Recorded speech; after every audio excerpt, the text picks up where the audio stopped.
Andrew Stewart. In April 1876, the body of one of the richest men in New York was stolen. Multi-millionaire Alexander Turney Stewart's body was stolen from his crypt, just 3 weeks after his interment at St. Mark's Church in the Bowery in New York City. Benny Hill. Hill was buried at Hollybrook Cemetery near his birthplace in Southampton on 26 April 1992. In October 1992, following rumors that he was buried with large amounts of gold jewelry, an attempt was made by thieves to exhume his body. When authorities looked into his open grave the following morning, the vandals had dug down, exposing his coffin. Within 2 hours of the discovery, cemetery staff had refilled the grave and covered it with a half-ton concrete slab. Betsy Ross is known as the designer of the U.S. flag, a seamstress and upholsterer from Philadelphia, Pennsylvania. She died in 1836, but in 1857 she was reburied in a Quaker cemetery outside of Philadelphia. By the time of the U.S. bicentennial celebration in 1976, her former residence in Philadelphia was a popular tourist attraction, and her body was moved again, this time to Arch Street near the Betsy Ross House, one of the city's most visited sites. Big Bopper. Beaumont, Texas, a circumflex. How do you say goodbye if you never got to say hello? J. Richardson was born almost 3 months after his father J.P. Richardson, better known as the Big Bopper, died in a violent Iowa plane crash that also killed 1950s rock stars Buddy Holly and Richie Valens on the day the music died, Feb. 3, 1959. It was rock and roll's first great tragedy. By the time little Jay was born, the Bopper was buried at Forest Lawn Cemetery here. The odds Jay would ever get to meet his father were, next to never. But don't bet against history, or science, or a son's heart. Jay met his famously dead father last month, the day the music was exhumed. The Big Bopper came back in the land of the living for 1 day only. Months ago, Forest Lawn Cemetery had planned only to quietly move the Bopper's gravesite to a more visible location with a life-size statue and historic marker, but the disinterment offered Jay a historic chance to say his first hello, and for forensic experts to examine the pop singer's unautopsied remains 48 years after his death. With the help of renowned forensic anthropologist Dr. Bill Bass, who helped positively identify the Lindbergh baby's long-dead remains and founded the Body Farm at the University of Tennessee at Knoxville, where he studies human decomposition, Jay hoped to answer a few unanswered questions about his father's death, and to introduce himself to his father. A glorious day. The Bopper's first day above ground in more than 38 years was a glorious one. He died on a black night in light snow. But the day he was disinterred was all Texas spring under a mackerel sky, warm and bright. Jay, who'll turn 48 next month, had arrived before dawn and sat alone in his truck near the grave. By the time a cemetery backhoe took its first bite of earth from the Bopper's grave, he had gathered with other onlookers, including rock historian Bill Griggs and the Bopper's one-time radio boss John Neal, at graveside. Once the Bopper's inch-thick steel vault was hoisted from its muddy hole, it was taken to a more private workshop area, where it was cleaned and unsealed. A handful of cemetery workers and their sober supervisors hovered around it until the quarter-ton cap was finally lifted off, exposing to the mid-morning sun the Bopper's casket, which the world last saw in a photo taken at Broussard's funeral home in Beaumont in 1959, sitting next to a funeral wreath sent by U.S. Army PVT, Elvis Presley. The casket looked extraordinarily intact after more than 48 years. Its few rusty spots were superficial, but a loamy waterline a few inches short of its seal caused some concern. Inside a nearby shop, away from any prying eyes, funeral director Rodney Landry warned the 9 invited onlookers that he was inclined to believe there will be more than bones, but that what they were about to see will not be a pretty sight. The enormous metal building fell deathly silent as Landry unlocked the lid. Although he still didn't know what he would see or how he would respond, Jay stood as close as he could. Familiar ghost. The lid was lifted and Jay looked down upon a pale blue face, a familiar ghost. J.P. Richardson, who was only 28 when he died, was a well-preserved corpse dressed in a black suit and a blue and gray striped tie. He wore socks, but no shoes. Under his funeral home suit, he was encased in a unional, a mortician's plastic garment that allows only the hands and head to be exposed. Most remarkably, the bopper's thick brown hair was still perfectly coiffed in his familiar 1950s crew cut. But 2 people lay in the casket. We all saw the earthly remains of Giles Perry Richardson, the gentle and pudgy Beaumont kid nicknamed Killer by his high school football coach.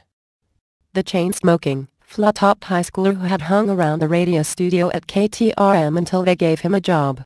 The kid they simply called Jape. But the Big Bopper was in there too. The alter ego whom many listeners believed was not Jape Richardson, but a jive-talking black hipster. Never saw a dime.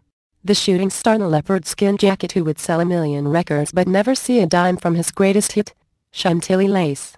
The flamboyant joker who carried a pair of dice in his pocket and leg wrestled backstage with Richie Valens. The unlucky schlip who traded his sleeping bag for a plane ride and a casket. The Bopper's ghost loitered there for everyone, except Jay. They didn't bury the Big Bopper. They buried J.P. Richardson, son, Jay quipped after regaining his composure. The Bopper never would have worn that tie.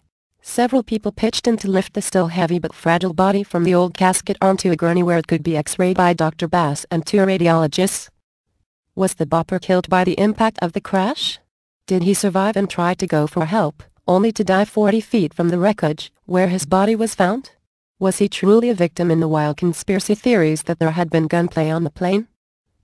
"We're not doing this for history," Dr. Bass said privately while waiting for the x-rays to be developed. "We're doing this for a family. We have the ability to solve some of their personal mysteries." There was no bullet, the x-rays showed, but few had expected this would turn into a crime scene investigation anyway. And the Bopper didn't survive the impact even for a moment, Dr. Bass determined. He suffered at least 3 death-dealing injuries that would have killed him before he took another breath: a crushed skull, a broken neck and a grotesquely mashed rib cage. Tough decision. Jay has considered crushing the empty 16-gauge steel casket beyond recognition or melting it down to avoid seeing pieces of his father's coffin being traded like Elvis relics on eBay. Then he wondered if the Rock and Roll Hall of Fame might be a safe, respectful home for such a macabre but significant artifact of rock and roll's first great tragedy. He can't decide, so for now, the empty casket is stored in a secret place, a cast-off too gruesome to be a cocktail conversation piece, too historically intimate to become a hubcap. When he died, the Bopper had only $8 in a savings account and his most valuable assets were a $400 Dodge sedan and a $100 guitar. He hadn't yet received a penny of his Chantilly Lace royalties, nor the gold record that was en route. His widow paid $2,648 for his funeral. Today, his royalties earn an estimated $100,000 a year for Jay. Peace and closure. "I saw my father," Jay said later. "I was finally able to get peace for myself and hopefully in the process my father will be able to rest more peacefully." Before the Bopper was reburied, Jay and his 2 sons took a lock of his dad's flat top, as if carrying his living DNA wasn't enough. And just before he shoveled the first spadeful of fresh earth into his father's new grave, beside his mother's new grave, Jay was unable to hold back the tears. "I've been talking to Dad all day," he said. "And after 48 years, he can still amaze me." In the outside world, a few people grumbled that the autopsy was an unnecessary intrusion, even for a son. But it was, after all, the son's choice. "The Big Bopper belonged to the world," said Randy Steele, a close family friend. "But Giles Perry Richardson belonged to Jay. And Jay finally got to say his hello. And goodbye." Bobby Fischer. In the very early hours of 5th July 2010, a team of experts from Reykjavik, official cemeteries opened the grave of Bobby Fischer and made space for forensic doctors to stand beside the coffin of Bobby in the ground. At 4 o'clock hours the police commissioner summoned the attorneys of the parties, being me and Vigda S. along with Mr. Vilja Markhamson and Mr. Jensen, attorneys for Miss Watai and the Charg brothers to the site at Lagadeller. Also present were the parish minister, Reverend Kristen A. Fridfinson, the head of the local health authorities, Dr. Rachel Dalson, 2 forensic doctors, experts, that carried out the gathering of the samples and then police force that closed off the site and kept all unauthorized persons away. When the necessary preparations for the forensic doctors had been done and the lid of the coffin of Bobby was ready to be opened, a big tent was erected to seal off any possible view of the exhumation. Thereafter the experts doctors opened the lid of the coffin and took 7 different samples from the remains of Bobby Fischer to be able to carry out the DNA test. After the experts had done their job, the lid of the coffin was replaced and thus the coffin itself was never removed or lifted to the surface. Then the parish minister blessed the grave in the traditional manner of the Icelandic church. The coffin was then covered with earth and the tent removed, and the experts from the Reykjavik cemeteries closed the grave and put again grass on the surface. The early morning of July 5th was a very calm, beautiful summer morning at Logatellur. The wind was peaceful and so was the whole of this operation. It was carried with dignity and respect for Bobby Fischer and in absolute privacy and silence. I am personally very grateful to the police commissioner, Mr. Jardenson, in the way he managed to handle this delicate matter without causing any controversy. All other official parties, including the Reverend Fred Finson, the local medical directors, the director of the Reykjavik cemeteries, Mr. Ragnarsson, and of course the 2 forensic experts that were necessary to carry out the procedure should be thanked for their great professional skills and the way they contributed to make this delicate operation a successful one. Now the final chapter has already begun. The samples are on their way to a laboratory in Germany and we can expect results shortly, even in a couple of weeks, but of course this could also take longer time, depending on the quality of the samples retrieved. I do not have any date as of yet, but I will of course contact you immediately when the results are sent to me. Then the outcome of the research has to formally be recognized by the District Court of Reykjavik, and the final verdict regarding Jinki's claim will be based on the scientific outcome. Charlie Chaplin. Anna once St. March 1978, Chaplin's coffin was dug up and stolen from its grave by 2 unemployed immigrants, Roman Wardis, from Poland, and Gan Choganev, from Bulgaria. The body was held for ransom in an attempt to extort money from Munar Chaplin. The pair were caught in a large police operation in May, and Chaplin's coffin was found buried in a field in the nearby village of Neville. It was reinterred in the Corsair Cemetery surrounded by reinforced concrete. Che Guevara.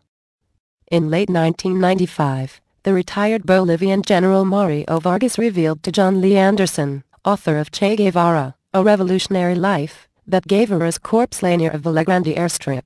The result was a multinational search for the remains, which would last more than a year. In July 1997, a team of Cuban geologists and Argentine forensic anthropologists discovered the remnants of 7 bodies in 2 mass graves, including 1 man with amputated hands, like Guevara. Bolivian government officials with the Ministry of Interior later identified the body as Guevara when the excavated teeth, perfectly matched, a plaster mold of Che's teeth made in Cuba prior to his Congolese expedition. The clincher then arrived when Argentine forensic anthropologist Alejandro Inchaurragui inspected the inside hidden pocket of a blue jacket dug up next to the handless cadaver and found a small bag of pipe tobacco. Nina de Guzman, the Bolivian helicopter pilot who had given Che a small bag of tobacco, later remarked that he had serious doubts at first and thought the Cubans would just find any old bones and call it Che, but after hearing about the tobacco pouch, I have no doubts. On October 17, 1997, Guevara's remains, with those of 6 of his fellow combatants, were laid to rest with military honors in a specially built mausoleum in the Cuban city of Santa Clara, where he had commanded over the decisive military victory of the Cuban Revolution.